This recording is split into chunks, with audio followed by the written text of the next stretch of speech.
A silver alert has been issued for the Scottsdale Police Department. This is the Arizona Department of Public Safety. Scottsdale police are looking for an 88-year-old female by the name of Rennie Nicholson. She is 5 foot 2 inches tall, 115 pounds, brown hair and brown eyes.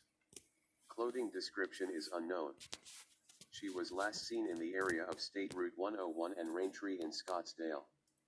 She is driving a 2011 Ford Escape with Arizona license plate 907 CRP.